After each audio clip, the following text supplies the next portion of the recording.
गरीब साध साध सब नेक हैं, आप अपनी ठोरे, जो सतलोक ले जाएंगे वो साधु कोई और।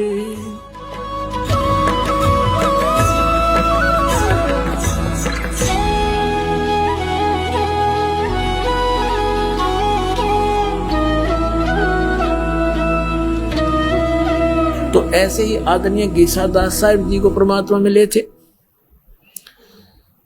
तो उन्होंने अपने ग्रंथ वाणी में लिखा है, कहते हैं ओम सोहम जपले भाई, राम नाम की यह कमाई। अब गीसा पंथी पूरा शब्द घोटते हैं, ये 2 अक्षर के मंत्र का न कख भी पता नहीं, पूरे गीसा पंथ के अंदर दास इनको कति छान रखा है सबको। अच्छा, ये 2 अक्षर का मंत्र आदरणीय नानक साहिब जी को परमात्मा मिले, जैसे आदरणीय धर्मदास साहिब जी को मिले थे। बेई नदी से डुबकी लगाई, वहां से अंतर ध्यान किया, उनको शरीर कहीं और रख दिया सुरक्षित, और आत्मा को सचखंड लेकर गए। तो परमात्मा ने वही रोल किया था उनके साथ, क्योंकि वो वर्तमान समकालीन थे, जैसा धर्मदास जी के साथ किया था। तब उन्होंने बताया था कि मैं बनारस के अंदर रहता हूं और जुल्हा धानक रूप में रहता हूं। सतलोक में जाकर परमात्मा ने देखा तो जिंदा महात्मा के रूप में आदरणीय नानक साहिब जी को परमेश्वर मिले थे, बेई नदी पर सचखंड लेकर गए थे। आगे जाकर क्या देखा कि वही रूप जो का त्यों, तेजों में शरीर में, एक रोम में करोड़ सूर्य मिला दे करोड़ चंद्रमा जैसा नूर, उस मालिक का ऐसा प्रकाश, सिंहासन पर बैठे हैं, ऊपर मुकुट है सिर पे और ऊपर छत्र बना हुआ है बहुत बड़े गुम्बज के अंदर। तब वहां जाकर के परमात्मा नीचे से जिंदा महात्मा के रूप में गए थे, वो सिंहासन पर विराजमान हो गए। ओरिजिनल रूप वहां परमात्मा दूसरे रूप में थे, खड़े हुए, और कबीर साहब बैठ गए जो जिंदा महात्मा वाले उस सिंहासन पर, जो नीचे से नानक साहिब जी के साथ गए थे, और वो तख्त पर विराजमान हो गए और चौर करने लगे। पहले कबीर साहब जिंदा महात्मा करने लगे थे चौर अपने उस तेजों में रूप पर, वो तेजों में शरीर खड़े हुए, और कबीर साहब जब विराजमान हुए जिंदा वाला रूप सिंहासन पर, तो वो परमात्मा जो तेजों में शरीर वाले थे वो चौर करने लगे उस परमात्मा कबीर जी के ऊपर, जिंदा महात्मा के ऊपर। और फिर देखते ही देखते दोनों मिलकर एक हो गए, यानी जिंदा महात्मा ही स्वयं कबीर जी ही अनंत कोट ब्रह्मांड के कंट्रोलर के संचालक के सिंहासन पर विराजमान हो गए श्री नानक साहिब जी के समक्ष, और कहा कि मैं बनारस में रहता हूं, कबीर मेरा नाम है, धानक काम है जुलाहा, और वहां आना बच्चा, सतनाम दूंगा, सतनाम से मोक्ष होगा, सतनाम के बिना मोक्ष नहीं हो सकता इस प्राणी का। सारी डिटेल पहले बताई दी थी। कबीर साहब 2 बार मिले थे नानक साहिब जी को, उनसे गीता के बारे में काफी चर्चा हो चुकी थी। तो नानक साहिब जी को वापस छोड़ दिया। अब नानक साहिब जी तीसरे दिन जब प्रकट हुए, पहले तो शोक मना रहे थे, फिर खुशी का ठिकाना नहीं रहा। जो नौकरी करते थे सुल्तानपुर के नवाब के मोदी खाने की, वो नौकरी त्याग दी, और ऐसा ही चोगा पहन लिया जैसे रूप में भगवान मिले थे, जिंदा महात्मा वाला, फकीर फक्कड़ वाला, और शमशान घाट पर बैठ के जाके फिर वापस बुलाया गया, उनका हिसाब किताब किया गया। तो नानक साहिब जी के ही पैसे सरकार की तरफ 760 रुपए अधिक पाए थे। तो सुल्तानपुर के नवाब ने वापस नौकरी ग्रहण करने के लिए प्रार्थना की थी। तो नानक साहिब जी ने कह दिया था, अब इस नकली सरकार की नौकरी नहीं हो सकती, असली सरकार की नौकरी करूंगा। तो वहां पहुंचे कहाँ, पहली उदासी में बनारस पहुंचे, और सबसे ये चर्चा करते आए इस ज्ञान की। जब कहीं इसका उत्तर नहीं मिला, समझते गए कि यहाँ वो नहीं है। बनारस में जाकर देखा, रामानंद जी से पूछा, ये ज्ञान की चर्चा की, तो रामानंद जी ने कहा कि ये ज्ञान जो आप पूछ रहे हो ये मुझे नहीं मालूम था पहले, तो मुझे भी मेरे गुरु हैं समझो, लेकिन वो बने हुए हैं शेष मर्यादा रखने के लिए, वो स्वयं परमात्मा आए हुए हैं। और उन्होंने मुझे सचखंड दिखाया था। सतलोक में जब उनको देखा तो मेरा विश्वास दृढ़ हुआ कि ये खुद मालिक है। अब वही नानक जी के साथ भी थी, वही कथा, वही सब कहानी। तो नानक साहिब जी ने कहा कि मुझे वहां पहुंचाओ, उनके दर्शन कराओ। तो स्वामी रामानंद जी ने एक अपना सेवक भेज दिया नानक जी के साथ, श्री नानक देव साहिब के साथ, कि जाओ परमात्मा के दर्शन करा लाओ।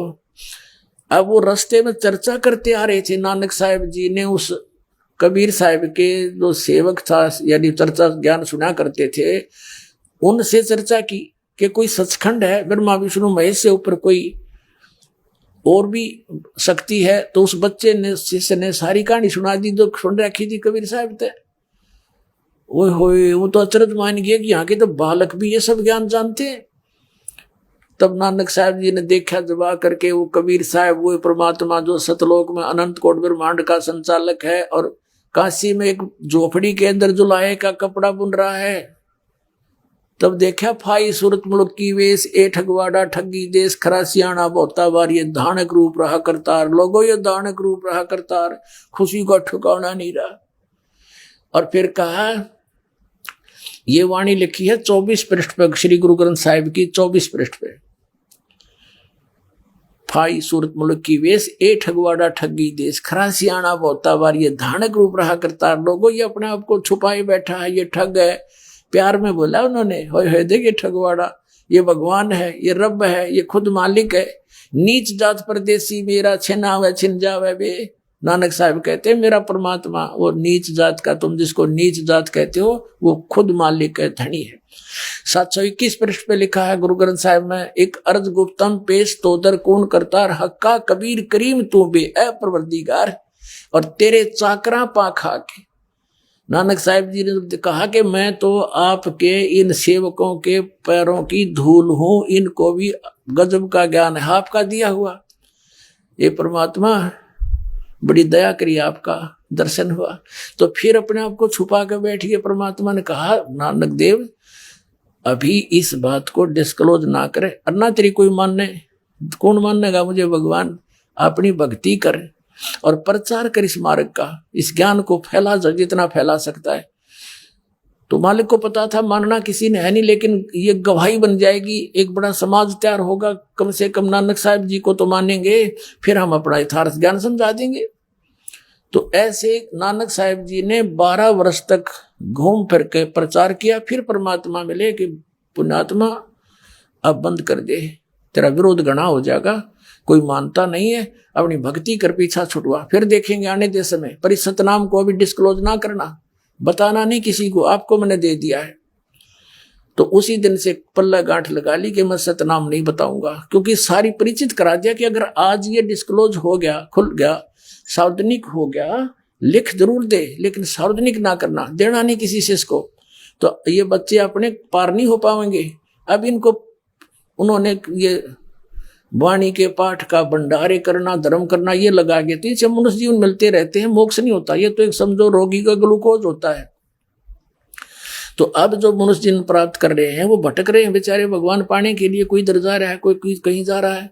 अब इस ज्ञान को समझेंगे तो वो सभी रोगी हैं। डॉक्टर एक दास ही मिलेगा उनको इस पूरे विश्व में, तो डॉक्टर से दवाई लेने में के शर्म मानना भाई, अपना पीछा छुटावे, जान बचावे, नाम ले अपना। तो नानक साहिब जी ने कौन सा नाम जपया था, ये सतनाम 2 अक्षर का, सोई गुरु पूरा कहावा, 2 अक्षर का भेद बतावे। लेकिन ये नाम आगे नहीं दिया सिख समाज को, इसलिए नहीं दिया कि ये नकली पंथ है। इसी गुरु ग्रंथ साहिब को पढ़कर बने अपनी मनमुखी बातें बना ली, राधा स्वामी, धन धन सतगुरु, सच्चा सौदा, सिरसा वाड़े, जय गुरुदेव वाड़े।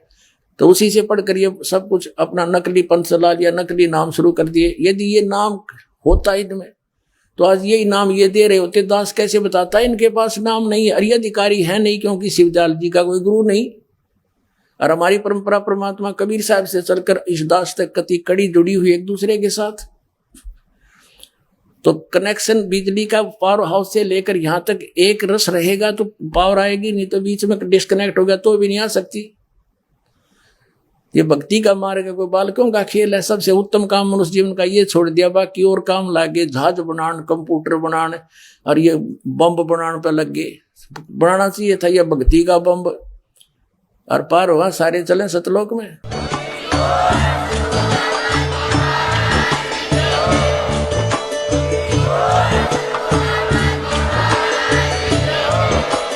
आप सुन रहे थे जगत गुरु तत्वदर्शी संत रामपाल जी महाराज जी के मंगल प्रवचन। अधिक जानकारी के लिए विजिट कीजिए हमारी वेबसाइट www.jagatgururampalji.org।